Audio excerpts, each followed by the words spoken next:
اور قرآن مجید میں صاف طور پہ لکھا ہے سورہ نساء میں سورہ نمبر 4 آیت نمبر 48 میں، اور سورہ نساء سورہ نمبر 4 آیت نمبر 116 میں، کہ اللہ سبحانہ و تعالیٰ اگر چاہے تو آپ کے کوئی بھی گناہ کو معاف کر سکتا ہے، لیکن شرک کو کبھی بھی نہیں معاف کرے گا، کیونکہ جو انسان شرک کرتا ہے وہ بہت بڑا گناہ کرتا ہے اور بہت دور تک بھٹک چکا ہے۔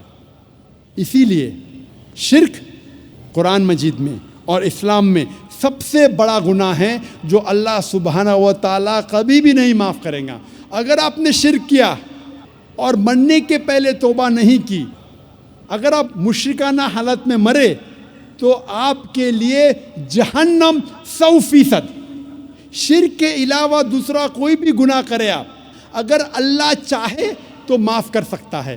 اگر آپ نے شرک کیے تو آپ ضرور توبہ کیجئے، شرک کرنا بند کیجئے، انشاءاللہ آپ جنت میں جا سکتے ہیں۔ لیکن اگر شرک کی حالت میں مرے تو اللہ سبحانہ و تعالی، خدا ایشور، آپ کو کبھی بھی نہیں معاف فرمائیں گے۔